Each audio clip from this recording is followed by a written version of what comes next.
오늘의 헤드라인입니다. 중국이 소비재 수입 관세를 7월부터 대폭 인하하기로 했습니다. 산업통상자원부가 삼성 디스플레이의 작업 환경 측정 보고서에 국가 핵심 기술이 일부 포함됐다고 판단했습니다.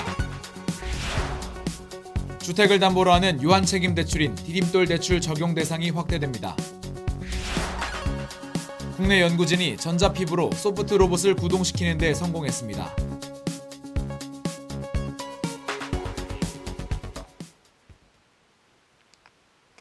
시청자 여러분 안녕하십니까? 비즈니스투데이 이선미입니다. 5월 31일 경제뉴스 전해드립니다. 중국이 화장품 등 소비재 수입 관세를 7월 1일부터 대폭 인하하기로 했습니다. 리커창 중국 총리는 어제 국무원 상무회의를 열어 소비재에 대한 수입 관세를 7월 1일부터 대폭 인하하기로 결정했다고 중국 관영 신화통신이 보도했습니다.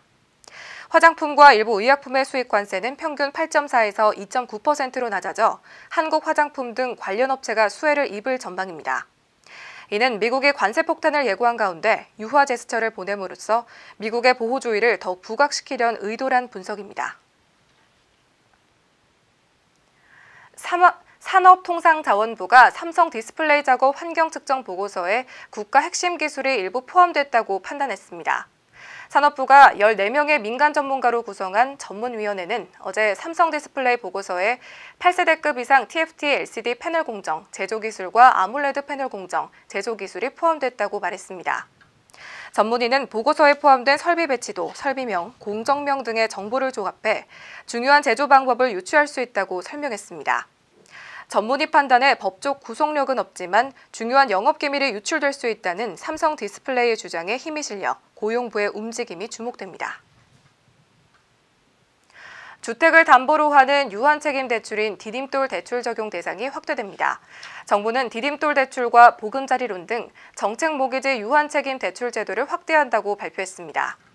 생애 최초 주택 구입 가구는 부부 합산 연소득 7천만 원, 무주택 일반 가구는 6천만 원으로 기준이 확대됩니다. 유한 책임 대출은 채무자의 상환 능력에 문제가 생겼을 경우 대출자의 상환 책임을 담보물인 주택에 한정하는 대출입니다. 서울대 공대 공동연구팀이 전자피부로 소프트 로봇을 구동시키는 데 성공했다고 밝혔습니다. 연구팀은 피부처럼 늘어나는 전자피부를 만들어 여러 종류의 소프트 로봇을 활성화시키고 제어하는 데 성공했습니다. 소프트 로봇은 연성물질로 만들어져 보다 쉽고 자유롭게 움직일 수 있는 로봇으로 의료용 로봇 분야에서 크게 각광받고 있습니다. 연구를 진행한 홍용택 교수는 이번 연구로 로봇과 인간의 상호작용 가능성에 한 획을 그었다며 의료용을 비롯한 다양한 로봇 기술 분야에 적용이 가능할 거라고 설명했습니다. 영어 학원, 피아노 학원, 태권도 학원이란 말은 많이 들어보셨을 텐데요. 게임 학원이란 곳은 좀 생소하시죠? 요즘엔 게임을 배우기 위해 학원을 다니는 학생들이 늘고 있다고 합니다. 게임 실력을 키우기 위해 다니는 게임 학원, 지금 뉴스룸에 나와 있는 이승재 기자와 함께 알아보겠습니다. 안녕하세요. 안녕하세요. 네, 이승재 기자, 게임 학원이란 게 게임을 만드는 게 아니라 게임을 잘하는 방법을 알려주는 학원이라고요? 네, 그렇습니다. 이 게임 학원이라는 건 2015년에 설립된 학원인데요. 지난해 6월 게임 교육기관으로는 최초로 정식 학원 인가를 받은 곳입니다. 네, 그렇군요. 제가 근데 게임을 평소에 많이 하지 않아서 그런데 게임을 잘하기 위해 강의까지 받는 건가요? 정확히 어떤 걸 배우는 건가요? 네, 요즘에 유행하고 있는 배틀그라운드나 리그 오브 레전드, 또 오버워치 등의 게임들을 잘하는 방법을 알려주는 건데요. 비록 취미로 배운다고는 해도 요즘 게임이 스포츠화가 되다 보니까 실력을 키우고 싶어하는 사람들이 늘어나고 있습니다. 이렇게 골프나 당구를 개인 교습 받는 거를 생각해 보시면 될 것 같은데요. 또 취미를 넘어서 요즘 가장 인기가 많은, 청소년 사이에서 인기가 많은 직업인 프로게이머를 지망하는 사람들도 늘어나고 있는 추세입니다. 이러한 지망생들을 위해서는 게임 전문가들이 따로 붙어서 전략을 짜고 게임 플레이에 대한 피드백을 해줍니다.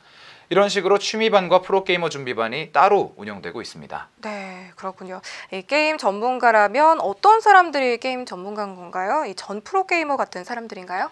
네, 뭐 게임 전문가라고 해서 꼭 프로게이머는 아니고요. 물론 게임을 플레이하는 데 있어서는 프로게이머들이 정말 최고 수준이겠지만 사실 이렇게 체계적으로 근거를 들여서 뭔가를 설명해주는 사람들은 코치나 감독의 몫이거든요.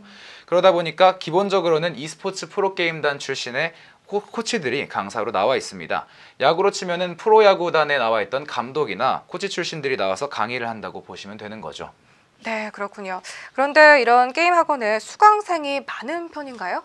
네, 지난해 초까지만 해도 20명 남짓이었는데요. 지금은 금방 늘어가지고 100명을 훌쩍 넘었다고 합니다.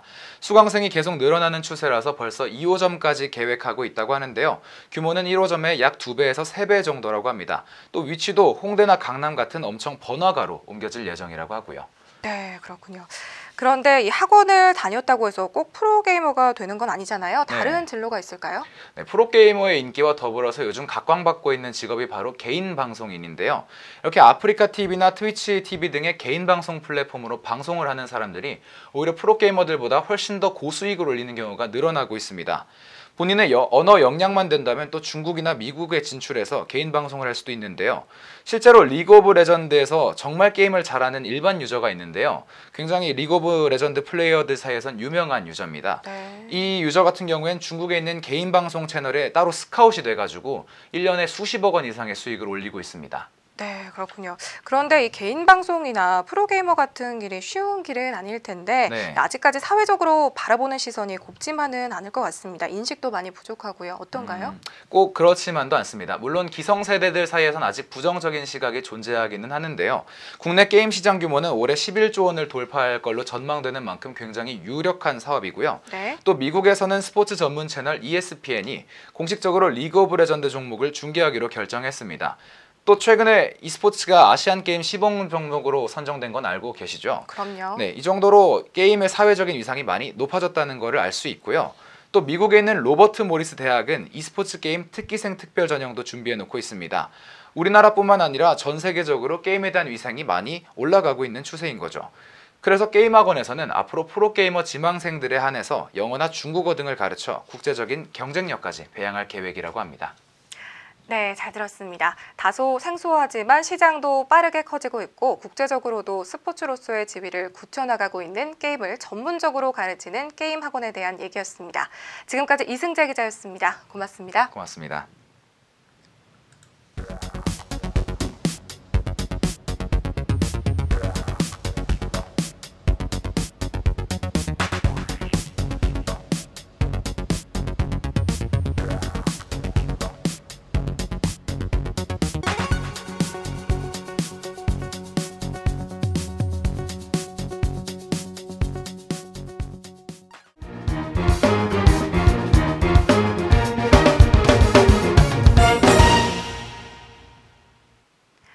지난달 광공업과 건설업이 반등하면서 국내 산업 생산이 17개월 만에 가장 큰 폭으로 증가했습니다. 통계청이 발표한 2018년 4월 산업활동 동향에 따르면 지난달 전산업 생산지수는 전달보다 1.5% 증가했습니다. 광공업이 반도체와 자동차의 호조세에 힘입어 3.4% 증가했으며 건설업도 4.4% 증가하며 생산 증가를 견인했습니다. 이번 생산지수 증가는 2016년 11월 1.6% 증가한 이래 가장 크게 증가한 수치입니다. 정부가 오는 7월 말까지 긁는 카드 단말기를 모두 없애기로 했습니다. 정부는 7월 20일까지 카드를 긁는 방식으로 결제하는 마그네틱 단말기에서 카드를 세로로 꽂아 쓰는 IC카드 단말기로의 교체를 의무화했습니다. 지정된 기한까지 단말기를 바꾸지 않는 사업자에 대해 법인은 최대 5천만 원, 개인은 최대 2,500만 원의 과태료를 부과할 방침입니다. 방송통신위원회가 이동통신사와 협력해 온라인에서 성행하는 휴대폰 불법 판매 근절 가이드라인을 만듭니다. 가이드라인 적용 대상은 온라인과 모바일을 통해 휴대폰을 판매하는 모든 주체입니다. 가이드라인에는 공시지원금 초과 지급 금지, 번호 이동이나 기기 변경 등 가입 유형별 차별 금지 등의 준수 사항이 포함됐습니다. 이를 위반할 경우 사전 승낙 철회, 신분증 스캐너 정지, 페널티 부과 등 강도 높은 사후 조치를 가하는 방안을 검토 중입니다. 법정 관리에 들어갔던 국내 토종커피 프랜차이즈 카페베네가 회생 인가를 받았습니다. 서울 회생법원에서 어제 진행된 관계인 집회에서 카페베네는 회생 담보권자 99%, 회생 채권자 83.4%의 동의를 얻었습니다. 카페베네는 이번 결정에 따라 회생 채권의 경우 원금의 30%를 출자 전환하고 나머지 70%를 현금 변제할 계획입니다. 카페베네 관계자는 재무 불확실성을 해소해 하루빨리 경영이 정상화될 수 있도록 노력하겠다고 말했습니다. 이것으로 비즈니스투데이 오늘 소식 모두 알아봤습니다. 시청해주신 여러분 고맙습니다.